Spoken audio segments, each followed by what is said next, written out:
Hello दोस्तों, स्वागत है आप सभी का अपने यूट्यूब चैनल क्रैश क्लासेस में। आज हम लोग देखने वाले हैं क्लास 9th और 11th का जो बहुत ही महत्वपूर्ण टॉपिक है बल। उसका आज हम लोग पूरा निचोड़ करने वाले हैं जो एक ही वीडियो में समाप्त होगा, है ना। बल बल को क्या बोलते हैं? बल को हम फोर्स भी बोलते हैं, ठीक है। बल को क्या बोलते हैं? हम फोर्स बोलते हैं। बल यानी कि फोर्स, ये आप लोग समझ आया? तो बल बल क्या है? एक छोटा सा और आसान सा इसका परिभाषा क्या है भैया? बल बल का परिभाषा क्या हुआ हो जाएगा? इसका परिभाषा पुश या फिर पुल यानी कि खींचना या फिर धक्का। यदि हम कोई वस्तु को हम धकेलते हैं तो बल लगता है, या फिर कोई वस्तु को हम खींचते हैं तो उसमें बल लगता है, ठीक है। यानी कि हम जिस वस्तु में हम किसी भी प्रकार से पुश या पुल करें उसे ही हम बल करते हैं, ठीक है। देखते हैं इसका परिभाषा, इसमें क्या लिखा गया है कि बल एक प्रकार का धकेलने या खींचने का प्रयत्न है, ठीक है। प्रयत्न है यानी कि ट्राई, जो वस्तु की स्थिति में परिवर्तन ला देता है, ठीक है। स्थिति और आकार में परिवर्तन ला देता है। इसमें स्थिति के बगल में आकार भी लिख सकते हैं, ठीक है। आकार आकार, ठीक है। परिवर्तन ला देता है या प्रयत्न करता है। कभी कभी बल सफल भी होता है और नहीं भी होता है। मतलब कि हम कोई वस्तु को बल लगाते हैं जिस वस्तु पर, कभी कभी वह काम भी करता है, कभी कभी नहीं भी काम करता है। मान के चलिए कि हम कोई गुब्बारे पे बल लगाएं तो उसका आकार स्थिति दोनों चेंज कर देंगे, लेकिन हम कोई पहाड़ चट्टान, बड़े सी चट्टान पर हम बल लगाएंगे तो उसका परिवर्तन फेल भी हो जाएगा, है ना। तो ऐसा हम लिख सकते हैं कि वह सफल भी होगा या फिर सफल नहीं भी हो सकता है, ठीक है। यहाँ तक समझ गए? आगे देखते हैं क्या है। चलिए, क्या है इसका मात्रक? इसका मात्रक क्या है? बल का इसका मात्रक न्यूटन है, जिसे हम एन से दर्शाते हैं, ठीक है। जिसे हम क्या दर्शाते हैं? न्यूटन, एन से दर्शाते हैं। ये तो आप लोग समझ गए, न्यूटन। एक छोटा सा इसमें परिभाषा मैंने लिखा है। क्या लिखा है? किसी वस्तु पर लगा बल त्वरण उत्पन्न होता है, त्वरण उत्पन्न करता है, ठीक है। एग्जाम्पल के लिए किसी वस्तु पर, देखिए तो जूम कर लेते हैं। हाँ, अब देखिए क्या है इसमें, किसी वस्तु पर लगा बल वस्तु के द्रव्यमान, है ना, तथा त्वरण के गुणनफल होता है। वस्तु, जब हम कोई वस्तु पर लगाते हैं बल तो क्या होता है? उसके द्रव्यमान यानी कि उसका कितना वेट है, मास कितना है, ठीक है। और एक्सेलरेशन, उसमें कितना कि त्वरण उत्पन्न हुआ है, उसी को ही हम कहते हैं बल। इसका मात्रक हम निकालते क्या है? बल का मात्रक क्या हो जाएगा? एम यानी कि मास का हो जाता है केजी, और एक्सेलरेशन यानी कि विस्थापन का हो जाता है क्या? मीटर पर सेकंड स्क्वायर, ठीक है। तो इसका मात्रक क्या हो जाएगा भैया? कि केजी पर मीटर सेकंड स्क्वायर, ठीक है। इसका हो जाएगा मात्रक।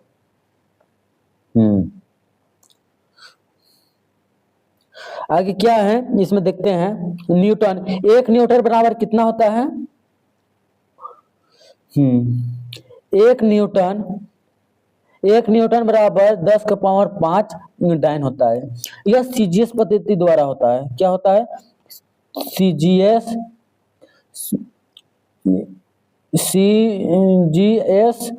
पद्धति द्वारा होता है, ठीक है। 10 का पावर 5 डाइन, 1 न्यूटन बराबर डाइन से उसे प्रदर्शित किया जाता है, ठीक है। यहां तक तो जान गए। देखते हैं क्या कि टाइप ऑफ फोर्स, बल के कितने प्रकार हैं। बल के प्रकार देखने वाले हैं, ठीक है। तो चलिए बल के प्रकार देखते हैं। पहला प्रकार क्या है? घर्षण बल। किसी वस्तु से हम दूसरे वस्तु को रगड़ते हैं तो घर्षण करते हैं, तो उसमें जो बल लगता है उसे हम घर्षण बल कहते हैं, ठीक है। दूसरा है गुरुत्वाकर्षण बल। गुरुत्वाकर्षण बल जो पृथ्वी और आकाश के बीच जो लगता है बल, उसे ही हम गुरुत्वाकर्षण बल कहते हैं, जिसके कारण हम चल पाते हैं, दौड़ पाते हैं, कोई वस्तु को फेंकते हैं तो उसे नीचे आने में मदद मिलती है। दूसरा हुआ तीसरी बल जो है नाभिकीय बल। क्या है? नाभिकीय बल। नाभिकीय बल क्या है? नाभिकीय बल जो किसी कोई वस्तु के नाभिक में लगता है बल, ठीक है।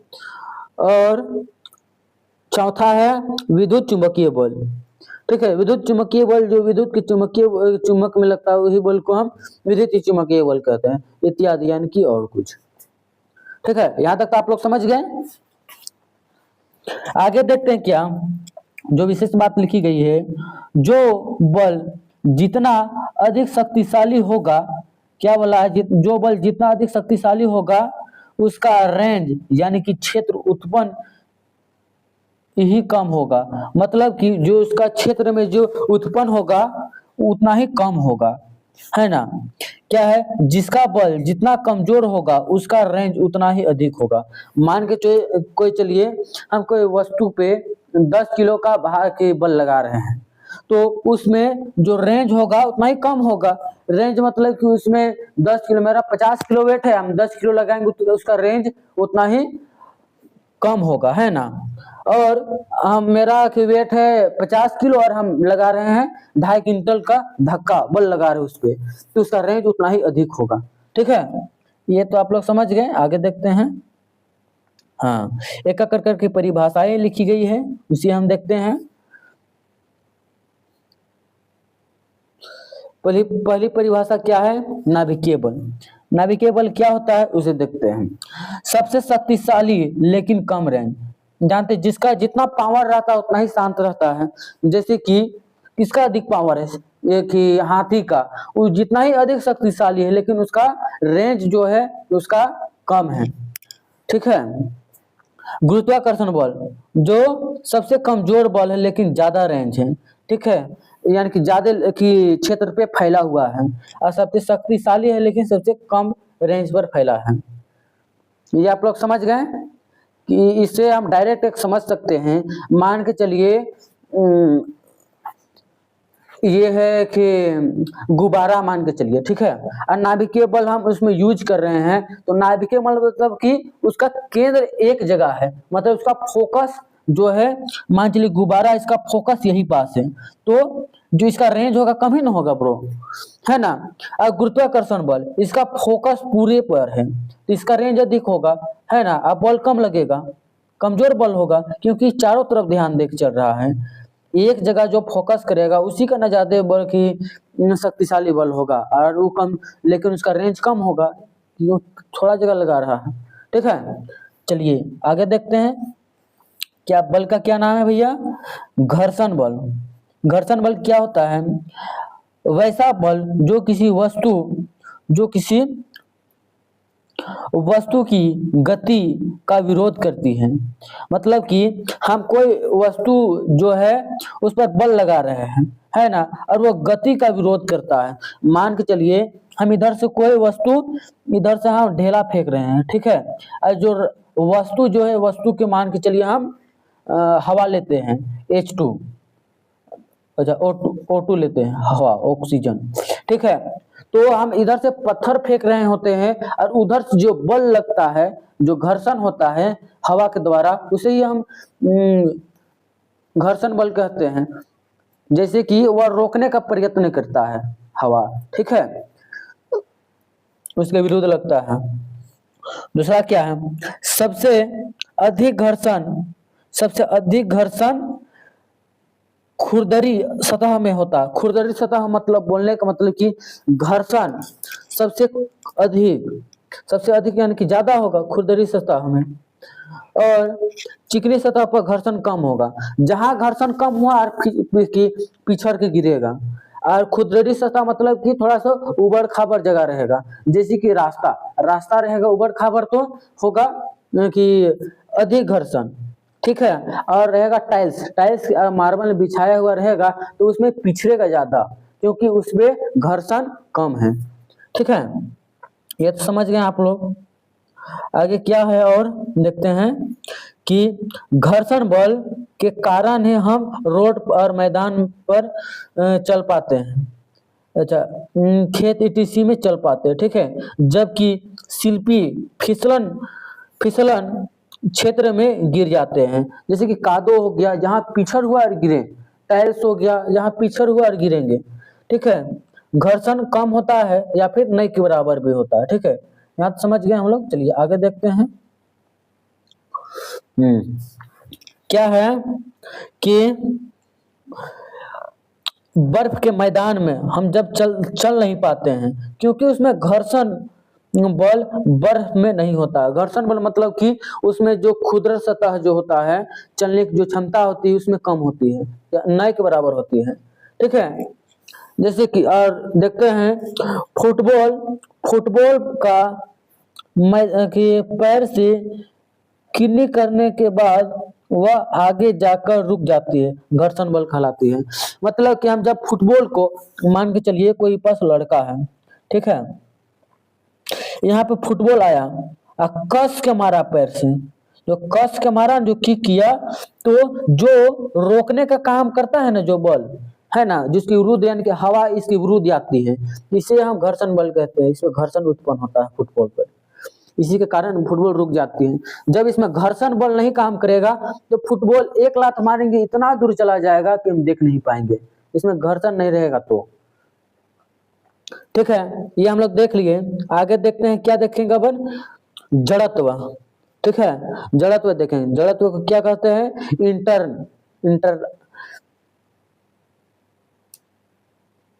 क्या बोलते हैं, इंटराइल, ठीक है। इसका डिफिनेशन क्या है देखते हैं, चलिए इसका डिफिनेशन देखते हैं। जड़त्व का डिफिनेशन,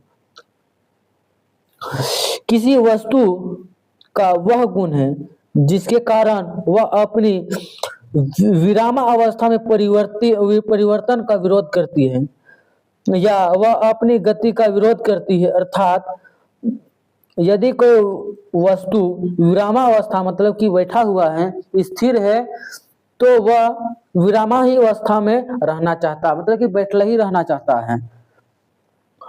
यदि कोई वस्तु गति में हो तो वह गति में ही रहना चाहता है, ठीक है। यही जड़त्व का पहला नियम बताता है। जिस वस्तु का जितना अधिक द्रव्यमान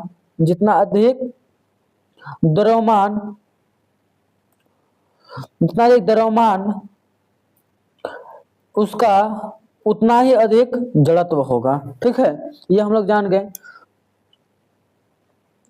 कैसे जान गए देखते हैं। हाँ, देखें क्या, रुकी हुई गाड़ी में अचानक चलने से यात्री यानी कि कोई व्यक्ति है, जब हम एक मोटरसाइकिल मान के लिए आदमी बैठा हुआ है, जब हम एक्सीलरेटर लेते हैं तो आदमी जो है आगे की ओर गाड़ी बढ़ता है तो व्यक्ति पीछे की ओर धकेल जाता है ना। तो वही लिखा है, पीछे की ओर झुक जाता है, ठीक है। उसे ही हम बोलते हैं, उसे क्या बोलते हैं हम, जड़त्व, ठीक है। और दूसरा एग्जांपल क्या लेते हैं, डंडे से प्रहार करने पर क्या लगा हुआ है, कोट की धूल झड़ जाती है। देखिए, जब हम कोई भी वस्तु है, कपड़ा है, उस पर हम डंडे से प्रहार करेंगे तो उसका जो धूल रहेगा वो उड़ जाएगा, ठीक है। यह भी एक इसका उदाहरण है। तीसरा उदाहरण क्या है, चलती हुई बस या ट्रेन से जब यात्री बाहर उतरता है तो गाड़ी की दिशा में गिर या फिर झुक जाता है, ठीक है। गाड़ी की दिशा में जब इधर जा रहा है गाड़ी, उधर ही झुक जाता है या फिर गिर जाता है आदमी सब, कभी आप देखे होंगे, है ना। आगे देखते हैं क्या, आगे लास्ट पॉइंट है कि 1 न्यूटन बल वह बल है जो 1 केजी द्रव्यमान की वस्तु पर 1 मीटर पर सेकंड स्क्वायर का त्वरण उत्पन्न करती है, उसे हम बल कहते हैं। 1 न्यूटन बराबर क्या होता है, 1 केजी पर मीटर सेकंड स्क्वायर, ठीक है। तो 5 न्यूटन लिए तो क्या हो जाएगा, 5 केजी पर मीटर सेकंड स्क्वायर, ठीक है। ये हो जाएगा इसका आंसर, ठीक है। इसी के साथ यह वीडियो समाप्त होता है यहीं पे। आपको वीडियो अच्छा लगा होगा तो आप हमारे चैनल से जुड़ जाएं और नई जानकारी लें और कुछ सीखें। जय हिंद, जय भारत। फिर मिलेंगे अगले वीडियो के साथ। हेलो दोस्तों, स्वागत है आप सभी का अपने यूट्यूब चैनल क्रैश क्लासेस में। आज हम लोग देखने वाले हैं जो है उसका टॉपिक है, बहुत ही महत्वपूर्ण टॉपिक है, उसका नाम है गति। देखेंगे इस वीडियो में गति किसे कहते हैं, गति के साथ साथ जो चैप्टर है उसको पूरा समाप्त करेंगे। यह विज्ञान के जो बहुत ही महत्वपूर्ण टॉपिक में से आता है, जो कि क्लास 9th में भी यह चैप्टर है और 12th में भी यह चैप्टर है। ठीक है, तो वैसे ही ये पता चलता है कि ये बहुत ही इम्पोर्टेंट है। चलिए देखते हैं कि गति किसे कहते हैं। तो गति किसे कहेंगे? यदि किसी वस्तु की स्थिति, कोई वस्तु है उसकी स्थिति अन्य वस्तु की सापेक्ष, क्या है? अन्य वस्तु की अपेक्षा समय के साथ बदले तो उस वस्तु को अन्य वस्तु के सापेक्ष गति कहा जाता है। मान के चलिए कोई ये पास आदमी है, ठीक है, और ये पास कोई कार है, वो गति कर रहा है, ठीक है। तो ये जो कार है, ये कार है, वो जैसे ही आदमी के बगल में गुजरेगा, उसके सापेक्ष में गुजरेगा, तो वैसे ही दिखेगा कि गाड़ी बढ़ रही है, यानी कि गाड़ी हो गया गति में, ठीक है। उसी को ही तो गति कहते हैं। देखिए अन्य वस्तु की अपेक्षा, ये अन्य वस्तु यानी कि आदमी और ये कार है, ठीक है, तो उसी के सापेक्ष में गति कहते हैं। ठीक है, ये आप लोग समझ गए कि गति किसे कहते हैं। देखते आगे क्या है, गति के प्रकार देखेंगे। गति कितने प्रकार है भैया? गति के 6 प्रकार हैं। गति कितने प्रकार हैं? गति के 6 प्रकार हैं। और इसमें से हम लोग गति के तो 6 प्रकार है, लेकिन इस वीडियो में हम लोग देखेंगे, कुछ नाम देखेंगे, नहीं तो इसका गति के प्रकार देखते ही पूरा वीडियो समाप्त हो जाएगा, लेकिन गति खत्म नहीं होगा। ठीक है, बहुत लंबा वीडियो चला जाएगा। तो पहला गति क्या है? सरल रेखीय गति। क्या है? सरल रेखीय गति। दूसरा है द्वितीय गति, वृत्तीय गति। दूसरा में क्या है? वृत्तीय गति। और तीसरा में है असमान गति, ईटीसी, यानी कि और। ठीक है, ये समझ गए आप लोग। चलिए हम लोग देखते हैं आगे क्या बोल रहा है कि विस्थापन। अब देखते हैं विस्थापन क्या होता है। विस्थापन, विस्थापन को क्या बोलते हैं? डिस्प्लेसमेंट। क्या बोलते हैं? डिस्प्लेसमेंट। ठीक है, ये तो आप लोग जान गए। इसका इंग्लिश देखते हैं हम लोग। क्या कहते हैं गति को, एक विस्थापन को कहते हैं किसी निश्चित दिशा में, मतलब कि एक ही दिशा में जा रहा है, यानी कि एक ही दिशा में, किसी निश्चित दिशा में तय की गई दूरी को विस्थापन कहते हैं। ये तो आप लोग डायरेक्ट समझ गए। किसी निश्चित दिशा में तय की गई दूरी को विस्थापन कहते हैं। बहुत ही आसान भाषा में लिखा हुआ है और ये अपने हाथों से लिखा गया यह नोट है। ठीक है, क्या है? इसका दूसरा परिभाषा है जो कि बहुत ही हार्ड, जो कि किताबी भाषा में लिखा हुआ है। क्या है? किसी निश्चित दिशा में न्यूनतम सरल रेखीय दूरी को विस्थापन कहते हैं। मजा नहीं आया? ठीक है, देखते हैं। किसी निश्चित दिशा में तय की गई दूरी को विस्थापन कहते हैं। बहुत ही आसान और सरल भाषा में लिखा हुआ है। देखिए कैसे पता चलता है। तो ये जो है गति, ये टेढ़े बढ़े जा रहा है, वो हो गया कि दूरी। लेकिन विस्थापन किसे बोलते हैं? जो डायरेक्ट निश्चित दिशा में चलता हो। ठीक है, देखिए निश्चित दिशा में चल गया, इसे बोलते हैं विस्थापन। चलिए हम लोग विस्थापन में देख लेते हैं। दूरी बराबर क्या जानते हैं हम लोग? दूरी बराबर होता है चाल गुने समय। दूरी बराबर चाल गुने समय। इसका विस्थापन क्या हो जाएगा? इसका विस्थापन हो जाएगा,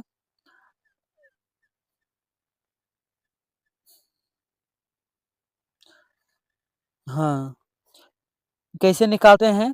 तो ये प्रारंभिक जो चाल है, यानी कि शुरू का चाल, और ये है अंतिम चाल। ठीक है, तो इसका कितना कितना है, इसका विस्थापन निकाले तो विस्थापन डायरेक्ट हो जाएगा। देखिए ये 9 है, यहाँ 9 है और यहाँ 9 है, तो प्लस 9 9 18, यह हो गया इसका विस्थापन। लेकिन दूरी कितना हो, यानी कि पूरा का दूरी पूछ रहा है, तो कितना हो जाएगा पूरा का दूरी? तो शुरू में 7 है, पहले 7 प्लस 6 है तो 6 प्लस 9 है तो 9 प्लस 5 तो 5, कुल टोटल कितना हो जाएगा 27। ठीक है, यहाँ तक आप लोग समझ गए। आगे देखते हैं, चलिए।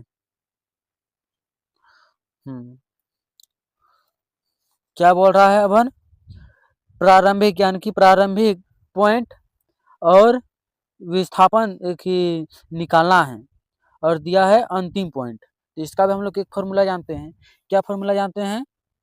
हाँ, विस्थापन यानी कि दिया क्या है, देखिए दिया क्या है, ये दिया है 5 दिया है और ये दिया है 12। तो सबसे पहले जानिए इसका दूरी, दूरी दोनों को जोड़ दीजिए, दूरी कितना हो जाएगा, दूरी हो जाएगा 12 5 17, ये हो जाएगा दूरी। ठीक है, ये हो जाएगा दूरी। और कि विस्थापन क्या हो जाएगा, डायरेक्ट वाला, यहाँ से ये पॉइंट से ये पॉइंट तक डायरेक्ट का क्या हो जाएगा बताइए। तो हम लोग पाइथागोरस प्रमेय से जानते हैं, क्या जानते हैं कि कर्ण का स्क्वायर जो होता है लंब और के आधार के स्क्वायर के दोनों के बराबर होता है। तो लिख सकते हैं क्या कि AC का स्क्वायर, AC का स्क्वायर डायरेक्ट हम हल कर देते हैं। AC का स्क्वायर बराबर क्या जानते हैं, AB square plus BC square. ठीक है, AC का स्क्वायर मतलब कि जो नहीं दिया है, AC का स्क्वायर बराबर हो जाएगा 5 का स्क्वायर प्लस 12 का स्क्वायर, है ना। तो लगाएंगे क्या हो जाएगा, AC बराबर AC का स्क्वायर बराबर 25 प्लस 144। ठीक है, ये हो गया। और 25 से 144 कितना हो जाता है, 169 हो जाता है, जो कि रूट अंडर AC बराबर हो जाएगा, जो कि हो गया रूट अंडर 69 हटाएंगे तो हो जाएगा 13। ठीक है, ये हो गया इसका विस्थापन। विस्थापन कितना हुआ, 13। समझ आया आपको इतना? ठीक है, चलिए हम लोग आगे बढ़ते हैं। वही किया है पाइथागोरस प्रमेय का प्रयोग करके। ठीक है, दूरी बराबर 17 आया था उसका भी, और विस्थापन आया 13। मीटर में तो मीटर, किलोमीटर में तो किलोमीटर, सेकंड में तो सेकंड। ठीक है, ये आप लोग समझ गए। चलिए आगे देखते हैं क्या, चाल। चाल क्या होता है भैया? तो चाल को हम लोग क्या जानते हैं, उसका इंग्लिश में नाम है स्पीड। ठीक है, स्पीड कितना रेंज से चलता है। तो क्या है इसका परिभाषा, एकांक समय में तय की गई दूरी को चाल कहते हैं। क्या है भैया, एकांक समय में तय की गई दूरी को चाल कहते हैं। स्पीड बराबर तय की गई दूरी बटे समय, जो एकांक समय जो निश्चित समय होगा उसी में न तय की गई दूरी होगा। ठीक है, इसका फॉर्मूला क्या होता है, डिस्टेंस बटे टाइम, यानी कि डिस्टेंस दूरी बटे समय। ठीक है, इसका तो हम लोग निकल गया, दूरी बटे समय चाल का फॉर्मूला। आगे देखते हैं क्या है, औसत चाल। औसत चाल बराबर क्या जानते हैं हम लोग, कभी भी न्यूमेरिकल में पूछ दिया जाए कि औसत चाल क्या होता है, तो हम लोग डायरेक्ट इसमें लिख सकते हैं औसत चाल बराबर, चलिए इसको पहले नया से लिख लेते हैं। क्या होगा, औसत चाल चाल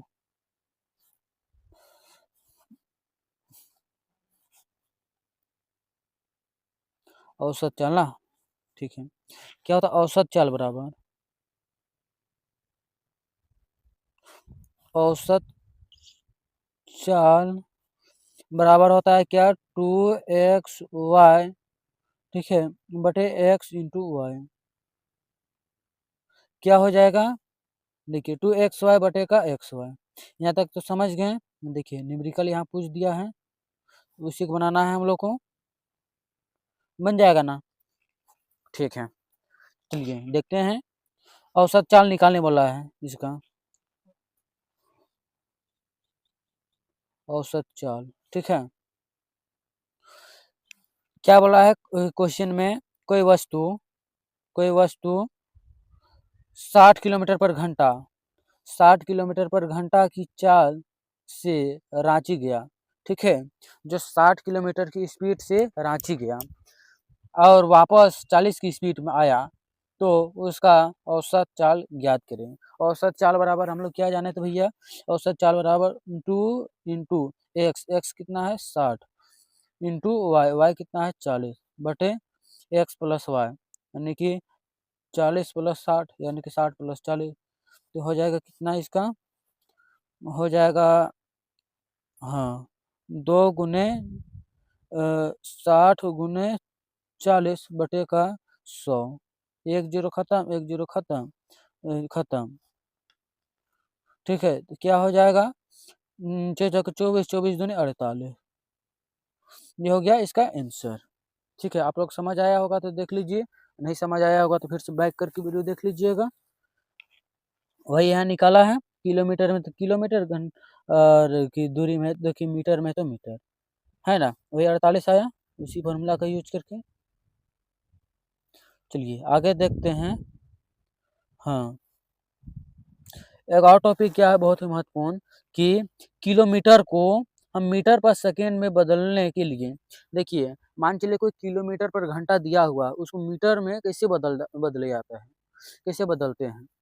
9th क्लास के न्यूमेरिकल बहुत सारा है, ठीक है, तो कैसे बदले जाते हैं, तो जो किलोमीटर एक घंटा है ना, उसको लिख लीजिएगा गुने, किलोमीटर पर घंटा लिख लीजिएगा, उसको गुना कर दीजिएगा 5/18 से, ये हो जाएगा बराबर में मीटर पर सेकेंड हो जाएगा। और जब हम मीटर पर सेकेंड को करेंगे तो गुना क्या करना होगा, नीचे वाला 18/5 से, ठीक है, बराबर कितना हो जाएगा, किलोमीटर पर घंटा। ठीक है, ये हो गया, वही बताया गया इसमें। देखेंगे अब वेग, वेग क्या होता है, वेग के क्या कहते हैं, वेलोसिटी, वेग को क्या बोलते हैं, वेलोसिटी। ठीक है, वेलोसिटी, वेलोसिटी क्या होता है, किसी निश्चित दिशा में एकांक समय में तय की गई दूरी को वेग कहते हैं। क्या कहते हैं भैया, देखिए किसी निश्चित दिशा में मतलब कि एक ही दिशा में, एकांक समय मतलब कि जितना सेकेंड हुआ, सेकेंड में तय की गई दूरी यानी कि डिस्टेंस को ही क्या कहते हैं, हम वेग कहते हैं। ठीक है, तो इसका क्या हो जाएगा फॉर्मूला, डिस्टेंस बाय समय, मतलब कि तय की गई दूरी बटे समय, ये तो आप लोग जान गए, डी बटे टी।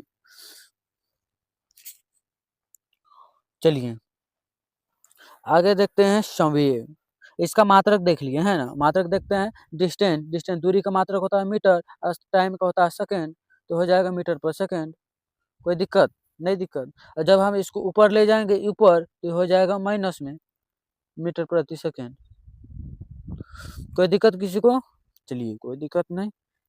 देखते हैं संवेग, संवेग को क्या बोलते हैं, मोमेंटम, संवेग को क्या बोलते हैं, मोमेंटम। देखते हैं मोमेंटम क्या होता है और किसे कहते हैं मोमेंटम। देखिए मोमेंटम किसे कहते हैं, किसी वस्तु के द्रव्यमान तथा वेग के गुणनफल को संवेग कहते हैं।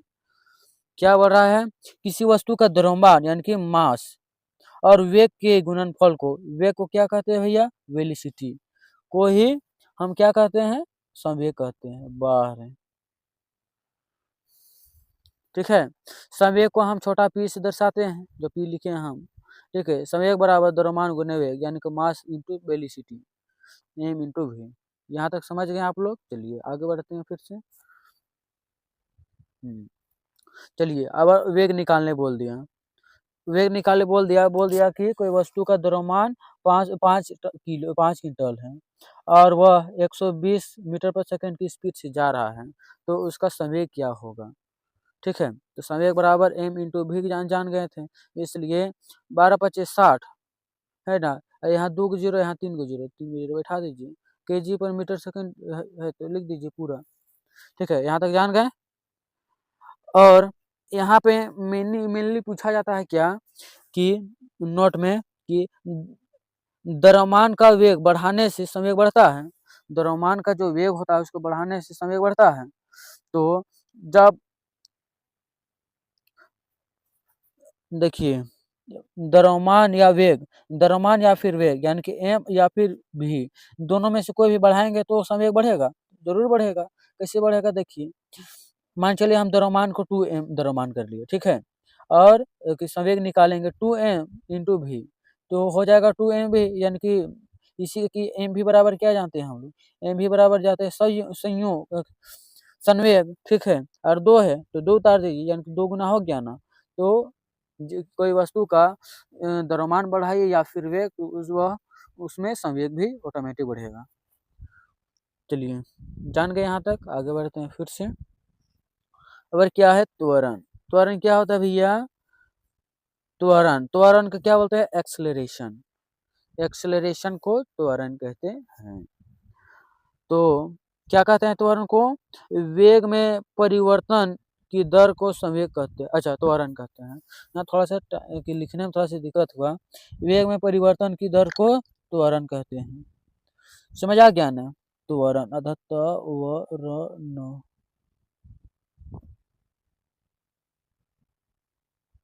ठीक है, चलिए त्वरण कहते हैं, त्वरण कहते हैं, यहाँ तक समझ आ गया आप लोग को।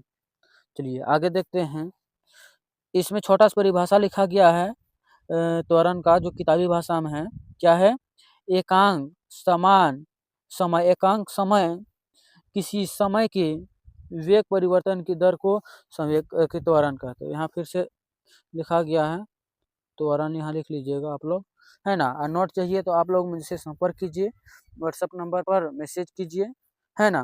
व्हाट्सएप नंबर है मेरा 72 092 63 958, ठीक है, ये हुआ मेरा मोबाइल नंबर।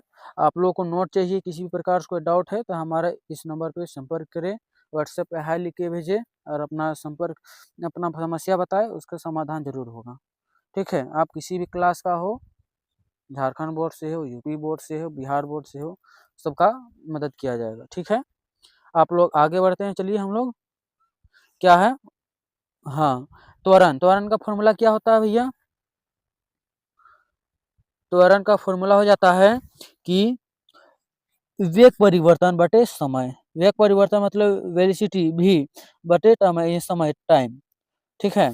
तो यह भी हो गया प्रारंभिक वेग, और कि भी हो गया अंतिम वेग बटे समय यानी टाइम, ठीक है। मात्रक क्या हो जाएगा, भी, जो भी यू होता है मीटर में होता है, ठीक है, वेलोसिटी वेग, और जो टाइम होता है वो सेकंड स्क्वायर में है, हाँ, ठीक है, ये इसका फॉर्मूला होता है। मात्रक इसका हो जाएगा मीटर पर सेकंड स्क्वायर, माइनस यहाँ लगा हुआ यानी कि बटा हटा हुआ है, ठीक है। यहाँ तक समझ गए आप लोग।